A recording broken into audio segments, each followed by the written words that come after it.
السلام علیکم every one, میرا نام ریحان وزیر ہے اور میں ریحانی اسکول اسلام آباد فاؤنڈیشن لیول کا اسٹوڈنٹ ہوں۔ تو آج میں ٹیڈیکس کا ٹاپک جو ہے اپنے آپ پر سرمایہ کاری کیسے کرے بھائی مینا طارق۔ السلام علیکم۔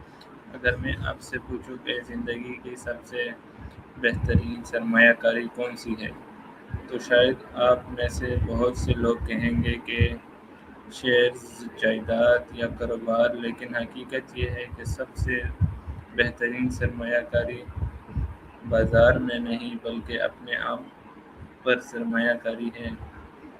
خوشی کی بات یہ ہے کہ اگر کہ اس کے لیے آپ کو بہت سے زیادہ پیسوں کی ضرورت نہیں، آپ کو صرف سیکھنے، آگے بڑھنے اور ہر روز خود کو بہتر بنانے کا جذبہ چاہیے۔ ذرا اپنے آپ کو ایک بیج سمجھے، ایک بیج راتوں رات ایک مضبوط درخت نہیں بنتا، اس وقت دیکھ بھال، پانی اور دھوپ کی ضرورت ہوتی ہے۔ اس طرح آپ کی صلاحیت اور اعتمادی اور کردار بھی مسلسل محنت اور خود پر سرمایہ کاری سے پروان چڑھتے ہیں۔ تو سوال یہ ہے کہ ہم اپنے آپ پر سرمایہ کاری کیسے کریں؟ سب سے پہلے سیکھنا کبھی نہ چھوڑیں۔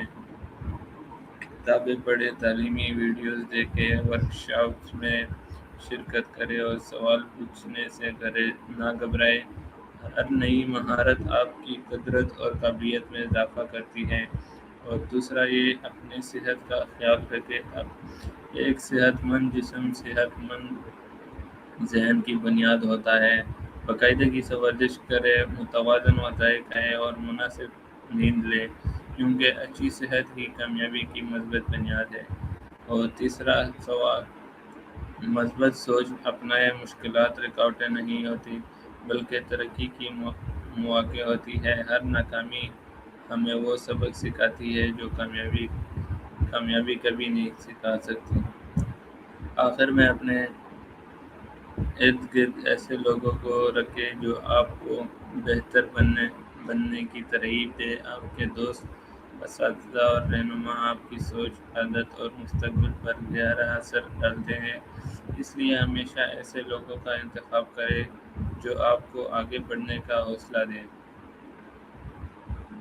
یاد رکھیں کہ کامیابی ایک دن میں حاصل نہیں ہوتی، یہ روزانہ کی چھوٹی چھوٹی لیکن مسلسل کوششوں کا نتیجہ ہوتی ہے۔ آج اپنے آپ پر جو سرمایہ کاری کریں گے وہی کل آپ کے لیے نئے مواقع پیدا کرے گی۔ اس لیے آج ہی آغاز کریں، کوئی نئی چیز سیکھیں، ایک اچھی عادتیں اپنائیں اور اپنے خوابوں کی طرف ایک بہادر قدم بڑھائیں، کیونکہ جب آپ اپنے آپ پر سرمایہ کاری کرتے ہیں تو دنیا کی کوئی طاقت وہ سرمایہ آپ سے چھین نہیں سکتی۔ بہت شکریہ میرا ٹیڈکس دیکھنے کے لیے۔ پاکستان زندہ باد۔